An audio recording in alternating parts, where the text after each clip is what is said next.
Ginagawa nila, gumagano'n sila, oh.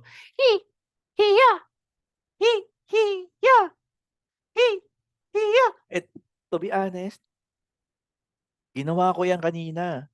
Like, ginawa ko yung ano, yung ganyan. Kasi gusto kong ma-feel na parang talagang sobrang nagpapasalamat ako na parang gumagalaw pati yung katawan ko. Gumagano'n, ginaya ko yung sa movie. Nakalimutan ko talaga yung movie na yun eh. Parang The Secretary yata, si Sandra Bullock. Basta yung ang ano ko lang dun, papasalamat siya, gumagano'n siya. "Hi, hiya, hi." Kanina pupunta lang ako sa banyo, gumagano'n din ako. "Hi, hiya, hi, hiya, hi, hiya." Pero pagkatapos kong gawin yun, shit, parang ang gaan ng loob ko. Like kahit siguro parang kahit hindi ako kumita ngayong araw, masayang-masaya ako. Oo, parang iba, eh, iba yung feeling 'pag thankful ka 'no, at saka Yo! ibang guys, welcome back to my channel, and today I'm going to share to you what I'm currently reading. It's the book of Jason Lester, How to Get Clients That Kick Ass, and there is something here that I really want to share to other people na talagang ako medyo contradicting, 'no? Contradicting siya para sa akin kasi kung titignan mo, eto, babasahin ko sa inyo. Sabi dito, "The most powerful client and money magnet on the planet." Ulitin ko, "The most powerful client and money magnet on the planet. It's turning out that the absolute worst way to get something in life and business is to actually want it. To me, this pretty much flies in the face of everything you hear from the business gurus about setting goals and going after what you want. They really leave out a big part of the puzzle, and that part is this. You need to make sure you don't actually care about getting what you want." Malaki, malaki niyan sinulat. You need to make sure that you actually care about getting what you want. On the first hearing, this just sounds absolutely nuts to the average business mind of today. But if you want to make $200,000 in your business, aren't you supposed to want it? And want it so much that you go after it and take the action required to get it. A lot of people would say, yes. I say no. And here's the reason. Sabi niya, ito yung daw yung dahilan kung bakit sinabi niya yun. Wanting something, in my experience, is not an emotion that the universe finds attractive. We talk about why already, but this darn easy to forget when you're running your business. In other words, the universe doesn't respond to the feelings of want and need in a way that satiates them. Instead, it responds by sending more want and need. The force of want attracts more of itself. That's just natural law. Wanting to make 200,000, it's only replaced by wanting to make 400,000, and so on. You never stop wanting, and that can make you miserable. So what are you supposed to do? Something different, of course. Here's something that I found is better. Replacing want with intention. Intention is a totally different vibe. Here's the recipe. Set your intention about what you are trying to achieve in your life or business. Picture yourself with that achievement. Feel what that feels like for a while. Then let go of any emotional attachment to achieving your goal and go about your business. There's just one more ingredient to throw into the recipe. How to build a powerful and magnetic force of attraction in your life and business. Eto na. Ito daw yung secret ingredient. The secret ingredient to the secret recipe for success. Meron palang recipe yung success. And that is, sabi niya, ay gratitude. Yan. Yun lang. Yun lang yung dalawang page. Binasa ko yung dalawang page, no, para at least meron tayong pag ninilay-nilayan today. At some point tama siya, no? Kasi dati nung binibuild ko yung YouTube channel ko, yung wala pa yung subscribers ko. Parang ano, parang feeling ko ang hirap, parang feeling ko pag gustong-gusto kong makuha ang isang bagay, ang hirap niyang dumating. Parang, oh, 300 na yung subscribers ko. konti na lang, achieve ko na yung $1,000, makakapag-monetize na ako, ganto, ganyan. Pero the more you want it, the more parang ang tagal dumating. Pero I realize na minsan nakakalimutan ko is the moment na hindi ko naman talaga kailangan ng isang bagay, the moment it goes. Parang, it, it's fun to have 10,000 subscribers. It's fun to have 20,000 subscribers. If it's even happier, like 40,000 subscribers is much amazing. But technically, I don't really care about it in the beginning. I just want to share my stuff. I just want to share my things that I know to help people. And when I do that, it just it just goes along, you know. And the magical thing is that when you start caring to other people's wants, when you give them something that they want, the audience want to receive, that's the moment they show up. When you stop thinking about getting what you want, which means the views, the subscribers, and start giving what other people want, it starts to go in your side. And the same with money, parang minsan, pag gustong-gusto natin, ay gustong-gusto kong kumita ng 6 digits, ganito, but parang hindi ko ma-achieve. Parang gustong-gusto ko magkaroon ng client, i-hire niya na ako, pero parang hindi ako ma-hire. Kasi meron tayong intention na parang isang nag-message sa akin, "Sir, ang hirap naman po maghanap ng client." Ang hirap maghanap ng client kasi sa tingin ko dahil dahil gustong-gusto niya ng magkaroon ng client, that that thing is nag-i-stop sa kanya para makuha 'yon. Alam ko ang hirap, deep inside the core, lahat naman siguro tayo, 'no? Hindi ko naman nilalahat. Ang hirap kapag gusto mong kumawala sa buhay, gusto mong maging, siyempre, sino ba naman ang yung gustong yumaman or maka-attract ng pera. Yun nga yung title ng video na 'to, 'di ba? How to be a money magnet, eh. Pero it's so hard when you need and want money, 'di ba? Sabi nga niya dito, want and need, 'di ba? The universe doesn't respond to wants and needs. It doesn't respond to wants and needs. Pag gustong-gusto mo isang bagay, pag kailangan mo isang bagay, hindi siya dumarating sa'yo. Hindi siya pumupunta sa'yo. Hindi niya binibigay sa'yo. Pero pag thankful ka sa lahat ng bagay na meron ka, binibigay niya sa'yo. I know science cannot explain all of this and there are no such evidence para patunayan yung claim ng libro na 'to, no? Walang ebidensya na hindi mo siya mai-define kasi in science, eh, 'di ba? Hindi kayang i-define ng siyensya na pag grateful ka at thankful ka sa lahat ng binibigay sa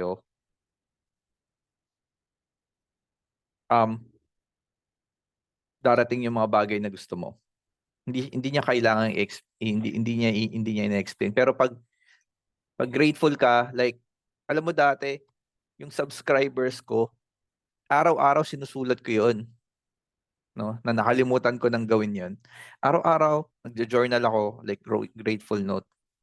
I'm writing a journal and then on top of that page, diba, first page ng notebook, I post thank you 303 subscriber. 100 pa lang, nagpasalamat na ako, 100 pa lang. Thank you 303 subscribers for today. Parang ganun, araw-araw 'yun, kahit minsan nagne-negative pa nga, eh. Like 300 tapos may nag-subscribe 300, kahit malungkot na malungkot ka, the next day kailangan mo pa rin magpasalamat kasi may 300 subscribers.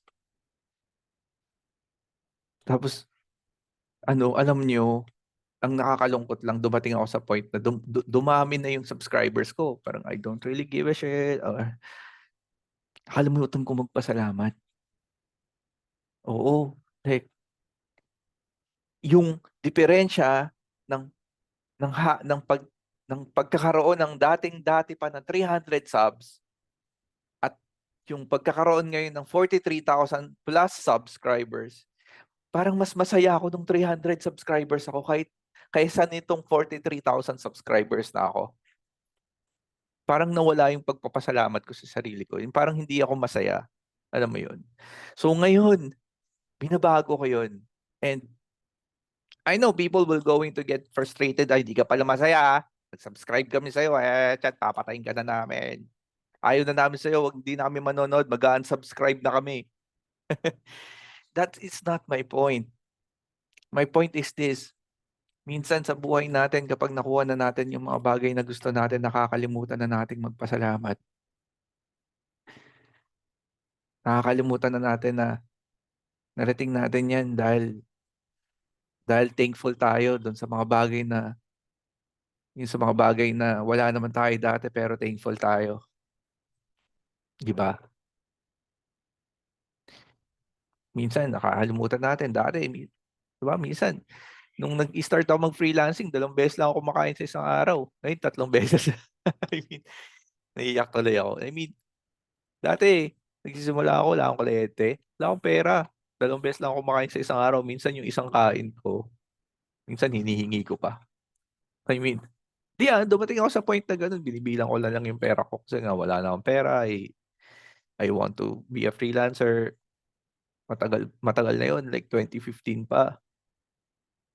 Pero masayang-masaya pa rin ako doon kahit nagkakaganon ako. Like, parang kahit frustrated ako, parang bawat araw napaka-thankful ko na dumarating yung point na na kahit wala kang kliyente, kahit gumigising ako sa araw na may pag-asa.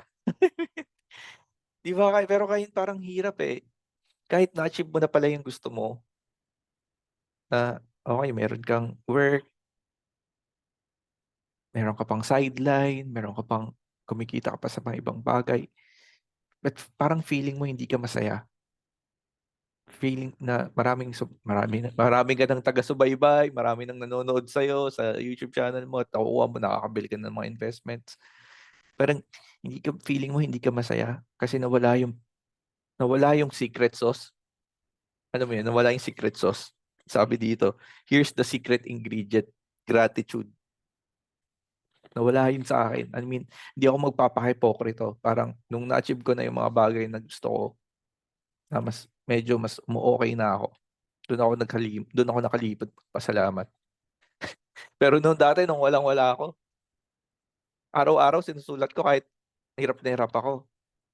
Ay, thank you po kasi buo pa yung kamay ko. Uy, thank you po kasi nakakalakad naman ako, 'di ba? At least at some point. Yung ibang tao nga, hindi na nakakalakad eh. Yung ibang tao, like, fully kamay paa wala. Sa buga ng bomba, somewhere, or nakatira sa ibang bansa na puro gera na lang ang nangyayari, like yung Gaza, di ba? Parang gigising sila, may namatay na kapitbahay, wala silang makain. Kasi nga, hindi dahil wala silang pera, kasi wala na rin silang mabili, kasi bugbog na yung mga tindahan, sira na yung mga building.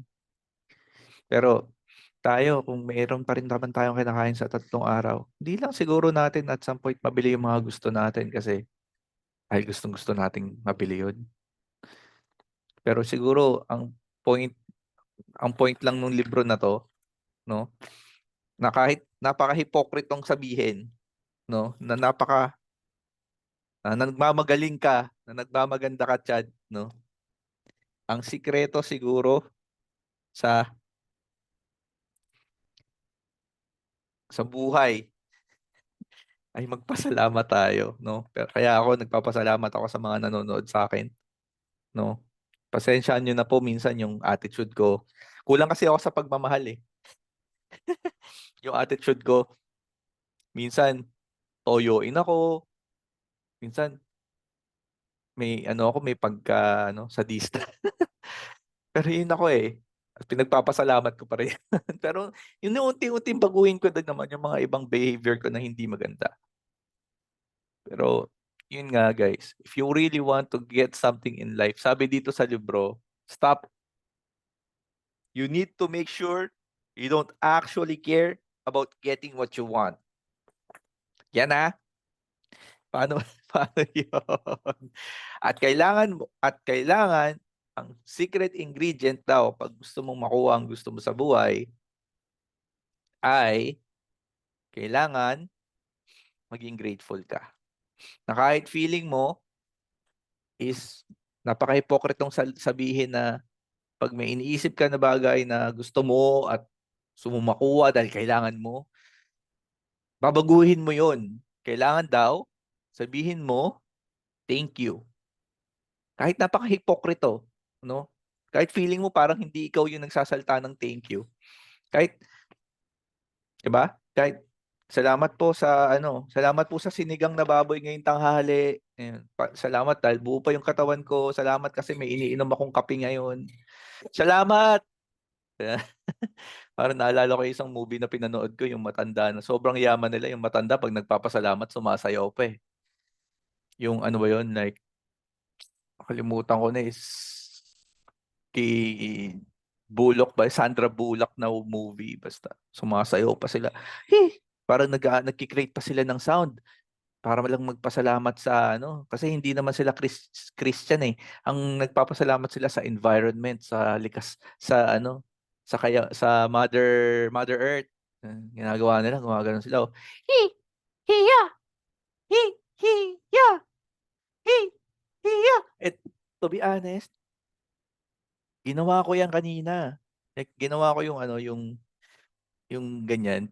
Kasi gusto kong ma-feel na parang talagang sobrang nagpapasalamat ako na parang gumagalaw pati yung katawan ko. Gumagano, ginaya ko yung sa movie.